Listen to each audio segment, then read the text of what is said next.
दोस्तों, आज की कहानी है गर्मियों की एक रात। दोस्तों, मुंशी बरकत अली इशा की नमाज पढ़कर चहलकदमी करते हुए अमीनाबाद पार्क तक चले आए। गर्मियों की रात, हवा बंद थी। शरबत की छोटी छोटी दुकानों के पास लोग खड़े बातें कर रहे थे। लौंडे चीख चीख कर अखबार बेच रहे थे। बेले के हार वाले हर भले मानुष के पीछे हार लेकर पलकते। चौराहे पर तागा और इक्का वालों की लगातार पुकार जारी थी। चौक, एक सवारी। चौक, मियाँ चौक पहुंचा दूं। ए हुजूर, कोई तागा वागा चाहिए। हार बेले के, गजरे मोती के, क्या मलाई की बर्फ है। मुंशी जी ने एक हार खरीदा, शरबत पिया और पान खाकर पार्क के अंदर दाखिल हुए। बेंचों पर बिल्कुल जगह न थी। लोग नीचे घास पर लेटे हुए थे। चंद बेसुरे गाने के शौकीन इधर उधर शोर मचा रहे थे। कुछ लोग चुप बैठे, धोतिया खिसका कर बड़े इत्मीनान से अपनी टांगे और रानें खुजाने में व्यस्त थे। इस बीच में मच्छरों पर भी झपट झपट कर हमले करते जाते।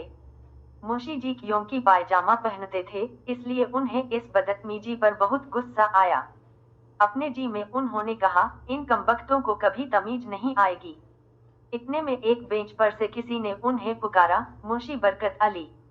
मुंशी जी मुड़े। आग खा लाला जी, आप हैं? कहिए, मिजाज तो अच्छे हैं। मुंशी जी जिस दफ्तर में नौकर थे, लाला जी उसके हेड क्लर्क थे। मुंशी जी उनके मातहत थे।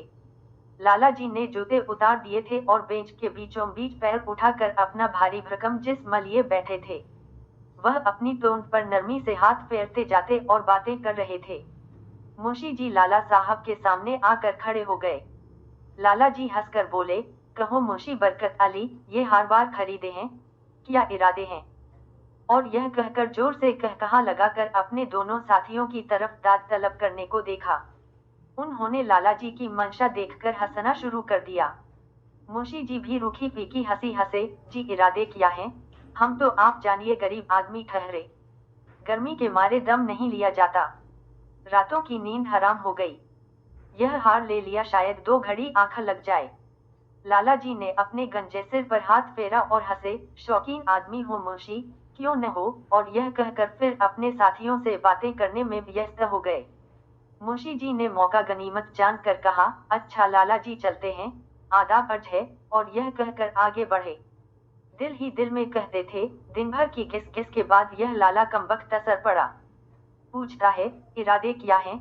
हम कोई रईस ताल्लुकेदार हैं, कहीं के की रात को बैठकर मुजरा सुने और कोठों की सैर करें। जेब में कभी चवन्नी से ज्यादा हो भी सही। बीवी बच्चे, 60 रुपया महीना, ऊपर की आमदनी का कुछ ठीक नहीं। आज न जाने क्या था जो 1 रुपया मिल गया। ये देहाती काम करने वाले कमबख्त रोज बरोज चालाक होते जाते हैं। घंटों की झकझक के बाद जेब से टका निकालते हैं और फिर समझते हैं कि गुलाम खरीद लिया है। सीधी बात नहीं करते। कमीने नीच दर्जे के लोग, इनका सिर फिर गया है। आफत हम बेचारे शरीफ लोगों की है। एक तरफ तो नीचे दर्जे के लोगों के मिजाज नहीं मिलते, दूसरी तरफ बड़े साहब और सरकार की सख्ती बढ़ती जाती है। अभी 2 महीने का जिक्र है, बनारस के जिले में 2 मुहर्रिर बेचारे रिश्वतखोरी के जुर्म में बर्खास्त कर दिए गए। हमेशा यही होता है। गरीब बेचारा पिसता है। बड़े अफसर का बहुत हुआ तो एक जगह से दूसरी जगह भेज दिए गए। मुंशी जी साहब, किसी ने बाजू से पुकारा। जुम्मन चपरासी की आवाज। मुंशी जी ने कहा, अक्खा, तुम हो जुम्मन? मगर मुंशी जी चलते रहे, रुके नहीं। पार्के से मुड़कर नजीराबाद पहुंच गए। जुम्मन साथ साथ हो लिया।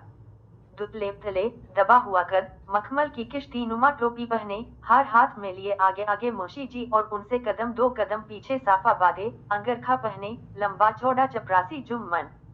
मुंशी जी ने सोचना शुरू किया कि आखिर इस वक्त जुम्मन का मेरे साथ साथ चलने का क्या मतलब है। कहो भाई जुम्मन, क्या हाल है? अभी पार्क में हेड क्लर्क साहब से मुलाकात हुई थी। वह भी गर्मी की शिकायत करते थे। अजी मुंशी जी, क्या अर्ज करूं, एक गर्मी सिर्फ क्या थोड़ी है, जो मारे डालती है। 4:30-5 बजे दफ्तर से छुट्टी मिली, उसके बाद सीधे वहां से बड़े साहब के यहाँ घर पर हाजिरी देनी पड़ी। अब जाकर वहां से छुटकारा हुआ तो घर जा रहा हूँ। आप जानिए कि 10 बजे सुबह से 8 बजे तक दौड़ धूप रहती है। कचहरी के बाद 3 बार दौड़ दौड़ कर बाजार जाना पड़ा।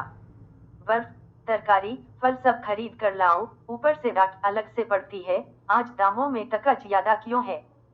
ये फल सड़े क्यों हैं? आज जो आम खरीद कर ले गया था वो बेगम को पसंद नहीं आए। वापसी का हुक्म हुआ। मैंने कहा, हुजूर अब रात को भला ये वापस किया होंगे? तो जवाब मिला, हम कुछ नहीं जानते, कूड़ा थोड़ी खरीदना है। सो हुजूर ये रुपए के आम गले पड़े। आम वाले के यहाँ गया तो एक तो तू मैं करनी पड़ी, रुपए के आम 12 आने के वापस हुए, चवन्नी की चोट पड़ी। महीना का खत्म और घर में हुजूर कसम ले लीजिए जो सूखी रोटी भी खाने को हो। कुछ समझ में नहीं आता क्या करूं और कौन सा मुंह लेकर जोरू के सामने जाऊं।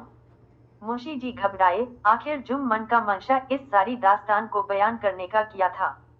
कौन नहीं जानता कि गरीब तकलीफ उठाते हैं और भूखे मरते हैं, मगर मुंशी जी का इसमें क्या कसूर?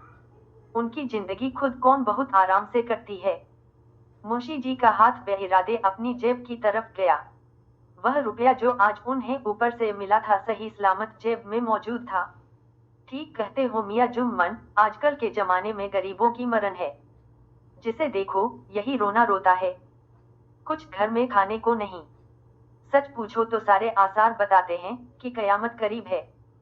दुनिया भर के जालिये तो चैन से मजे उड़ाते हैं और जो बेचारे अल्लाह के नेक बंदे हैं उन्हें हर किस्म की मुसीबत और तकलीफ बर्दाश्त करनी होती है। जुम्मन चुपचाप मुंशी जी की बातें सुनता उनके पीछे पीछे चलता रहा।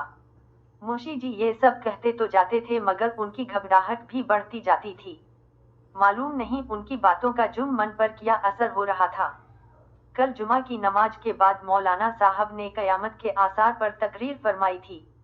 मियाँ जुम्मन सच कहता हूँ, जिसने सुना उसकी आंखों में आंसू जारी थे। भाई, दरअसल यह सब हम सभी की काली करतूतों का नतीजा है। खुदा की तरफ से जो कुछ अजाब तकलीफें हम पर नाजिल हों वह कम है। कौन सी बुराई है जो हम में नहीं? इससे कम कसूर पर अल्लाह ने बनी इसराइल अरब का एक कबीला यहूदी पर जो मुसीबतें नाजिल की उनका ख्याल करके बदन के रोंगटे खड़े हो जाते हैं। मगर वह तो तुम जानते ही होगे। जुम्मन बोला, हम गरीब आदमी मुंशी जी, भला ये सब इल्म की बातें किया जाने। कयामत के बारे में तो मैंने सुना है, मगर हुजूर यह बनी इसराइल बेचारे कौन थे? यह सवाल सुनकर मुंशी जी को जरा सुकून हुआ। खैर, गरीबी और फाके से गुजर कर बातचीत का सिलसिला अब कयामत व बनी इसराइल तक पहुंच गया था। मुंशी जी खुद बहुत ज्यादा इस बारे में न जानते थे, मगर इन विषयों पर घंटों बातें कर सकते थे। वाह मियाँ जुम्मन वाह, तुम अपने को मुसलमान कहते हो और यही नहीं जानते कि बनी इसराइल किस चिड़िया का नाम है। मियाँ सारा कलाम पाक तो बनी इसराइल के जिक्र से भरा पड़ा है। हजरत मूसा कलीम उल्लाह का नाम भी तुमने सुना है। जी क्या फरमाया आपने? कलीम उल्लाह? अरे भाई हजरत मूसा। मूसा मूसा वही तो नहीं जिन पर बिजली गिरी थी। मुंशी जी जोर से ठट्ठा मार कर हंसे। अब उन्हें बिल्कुल इत्मीनान हो गया। चलते चलते वह कैसरबाग के चौराहे तक आ पहुंचे थे। यहाँ पर तो जरूर ही इस भूखे चपरासी का साथ छूटेगा। रात को इत्मीनान से जब कोई खाना खाकर नमाज पढ़कर दम भर को दिल बहलाने के लिए चहलकदमी को निकले तो एक गरीब भूखे इंसान का साथ साथ हो जाना, जिससे पहले से परिचय भी हो, कोई खुशगवार बात नहीं। मगर मुंशी जी आखिर करते क्या? जुम्मन को कुत्ते की तरह दुत्कार तो सकते न थे, क्योंकि एक तो कचहरी में रोज का सामना, दूसरे वह नीचे दर्जे का आदमी ठहरा। क्या ठीक कोई बदतमीजी कर बैठे तो सरे बाजार बिना वजह अपनी बनी बनाई इज्जत में बट्टा लगे। बेहतर यही था कि इस चौराहे पर पहुंचकर दूसरी राह ली जाए और यूं इससे छुटकारा हो। खैर, बनी इसराइल और मूसा का जिक्र मैं फिर कभी तुमसे तफसील से करूंगा। इस वक्त तो जरा मुझे इधर काम से जाना है। सलाम मियाँ जुम्मन। यह कहकर मुंशी जी कैसरबाग सिनेमा की तरफ मुड़े। मुंशी जी को यूं तेज कदम जाते देखकर पहले तो जुम्मन एक क्षण के लिए अपनी जगह पर खड़ा का खड़ा रह गया। उसकी समझ में नहीं आता था कि वह करे तो क्या करे। उसकी पेशानी पर पसीने के कतरे चमक रहे थे। उसकी आंखें बिना किसी मकसद के इधर उधर मुड़ती। बिजली की तेज रोशनी, फव्वारा, सिनेमा के पोस्टर, होटल, दुकानें, मोटर, तागे, इक्के और सबके ऊपर तारीक आसमान और झिलमिलाते हुए सितारे। गरज खुदा की सारी बस्ती। दूसरे ही क्षण जुम्मन मुंशी जी की तरफ लपका। उस वक्त वह सिनेमा के पोस्टर देख रहे थे और बहुत खुश थे कि जुम्मन से जान छूटी। जुम्मन ने उनके करीब पहुंचकर कहा, मुंशी जी। मुंशी जी का कलेजा धक से हो गया। सारी मजहबी गुफ्तगू, सारी कयामत की बातें, सब बेकार गई। मुंशी जी ने जुम्मन को कोई जवाब नहीं दिया। जुम्मन ने कहा, मुंशी जी, अगर आप इस वक्त मुझे 1 रुपया कर्ज दे सकते तो मैं हमेशा। मुंशी जी मुड़े, मियाँ जुम्मन, मैं जानता हूँ कि तुम इस वक्त तंगी में हो, मगर तुम तो खुद जानते हो मेरा अपना क्या हाल है। रुपया तो रुपया, 1 पैसा तक मैं तुम्हें नहीं दे सकता। अगर मेरे पास होता तो भला तुमसे छिपाना थोड़े था। तुम्हारे कहने की भी जरूरत न होती, पहले ही जो कुछ होता तुम्हें दे देता। बावजूद इसके जुम्मन ने विनती शुरू की, मुंशी जी, कसम ले लीजिए, जरूर आपको तनख्वाह मिलते ही वापस कर दूंगा।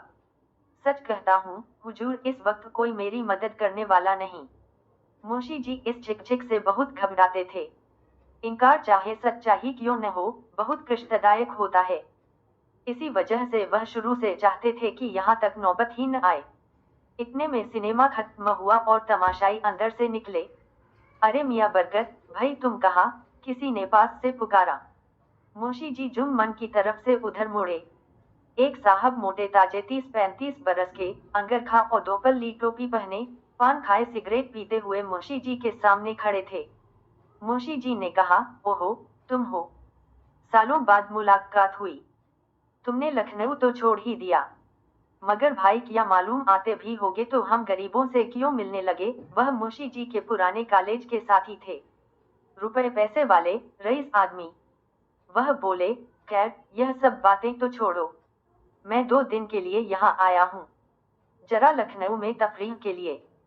चलो इस वक्त में साथ चलो, तुम्हें वो मुजरा सुनवाऊं कि उम्र भर याद करो। मेरी मोटर मौजूद है, अब ज्यादा मत सोचो, चले चलो। सुना है तुमने कभी नूरजहां का गाना? आहा हा, क्या गाती है, क्या बताती है, क्या नाचती है।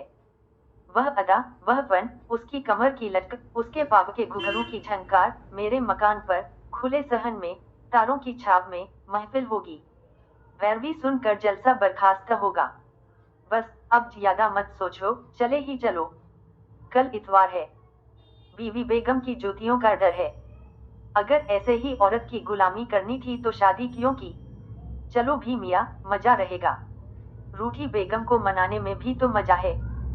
पुराना दोस्त है, मोटर की सवारी, गाना नाच, जन्न, निगाह, फिरदौस गोश्त। मुंशी जी लपक कर मोटर में सवार हो गए। जुम्मन की तरफ उनका ध्यान भी न गया।